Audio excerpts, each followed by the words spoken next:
Ma'am, কোথায় যে নিয়ে আসলেন, এরা দেখি সব পাগলের কারখানা।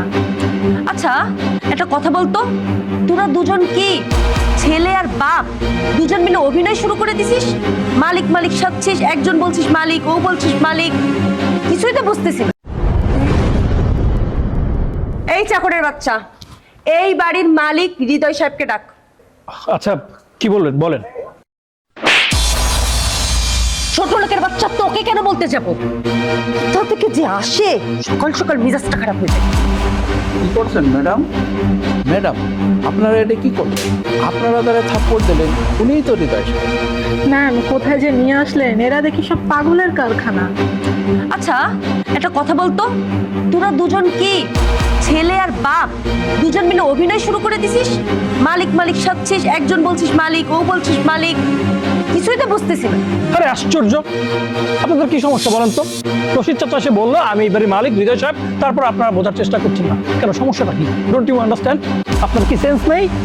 এই চুপ থাক, চাকরের বাচ্চা আবার ইংলিশে কথা বলে। ও, তোমরা দুইজনে এখানে বসে মালিকের অভিনয় করো আর ইংলিশে কথা বলো, তাই না?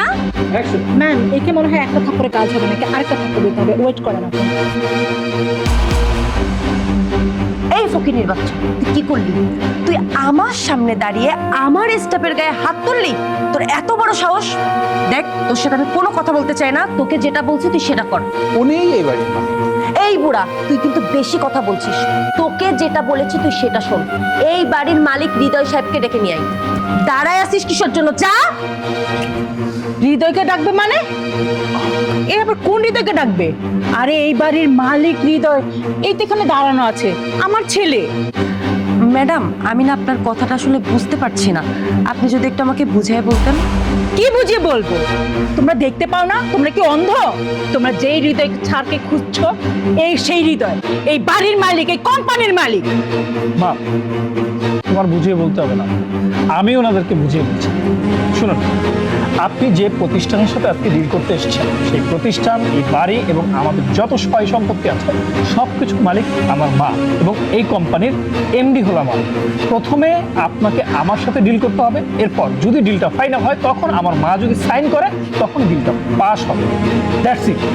আপনারা যখন এলেন, আমি যখনই আপনাদেরকে বলতে গেলাম আমি এই বাড়ির মালিক হৃদয়, আমি আমার পরিচয় দেবার আগে আপনারা আমার সাথে মিসবিহেভ করে ফেললেন, আমার গায়ে পর্যন্ত হাত তুললেন, আমাকে ছোট লোক চাকর বলে গালি দিলেন, কত ধরনের কথাই না বললেন।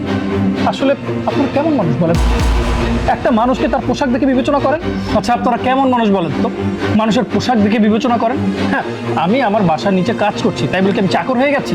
আপনি আপনার বাসায় যখন কাজ করবেন তখন কি আপনি ওয়েস্টার্ন মডার্ন মেকআপ করে গহনা পরে তারপর কাজ করবেন? হ্যাঁ, আমি আজকে ফ্রি আছি আমার বাসায়, তাই আমি কাজ করছিলাম, কারণ আমি আমার বাসার নিজের কাজ করতে আমি নিজে পছন্দ করি, আমার ভালো লাগে। বাট আপনারা এসেই আমাকে প্রথমেই গায়ে হাত তুললেন, কোনো কথাই বলতে দিলেন না, যা তা বলে আমাকে অপমান করলেন। এটা কোন ধরনের ভদ্রতা? হ্যাঁ, আপনারা সবাই শিক্ষিত, কিন্তু আপনাদের মধ্যে শিক্ষার মনুষ্যত্ববোধ বলে কিচ্ছু নেই।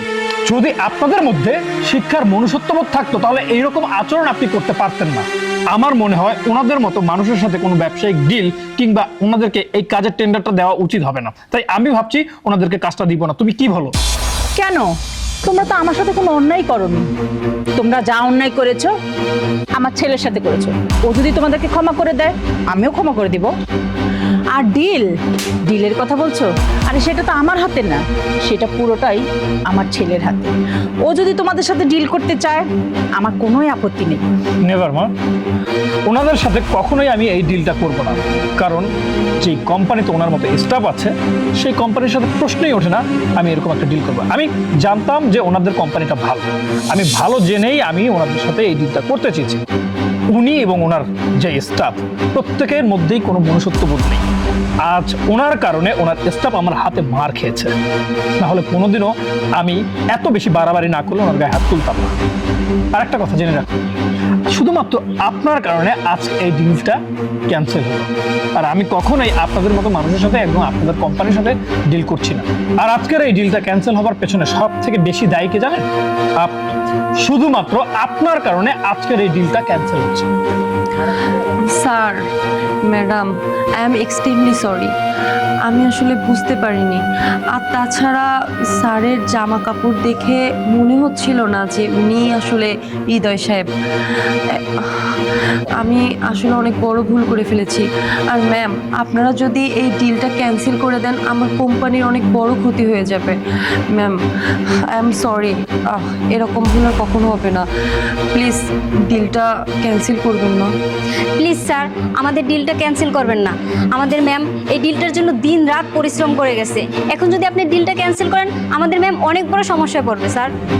উনি যদি এই ডিলটার জন্য দিনরাত পরিশ্রম করে থাকে এবং স্বপ্ন দেখে থাকে, তাহলে ওনার ভাবা উচিত ছিল একটা অফিসে অথবা এক জায়গায় এসে কিভাবে মানুষের সাথে ব্যবহার করতে হবে, ব্যবহারটা জেনে তারপর ওনার এখানে আসা উচিত ছিল। যেহেতু উনি এখন পর্যন্ত ব্যবহারটাই শেখেননি, যেহেতু ওনার মধ্যে শিক্ষার কোনো মনুষ্যত্ববোধ নেই, তাই আমি আপনাদের সাথে ডিলটা করতে পারছি। তো প্লিজ আপনারা এই মুহূর্তে এখান থেকে চলে যান। আর যদি স্বেচ্ছায় আপনারা ভালোভাবে এখান থেকে চলে না যান, আমি দারোয়ান ডেকে ঘাট ধাক্কা দিয়ে আপনাদেরকে বের করে দিতে বাধ্য হব। So please get out from here, এখান থেকে চলে যান। আর আপনারা যদি এখান থেকে এখন ভালোভাবে না চলে যান, তাহলে আমি দারোয়ান ডেকে আপনাদেরকে ঘাট ধাক্কা দিয়ে বেরোতে বাধ্য করব। প্লিজ।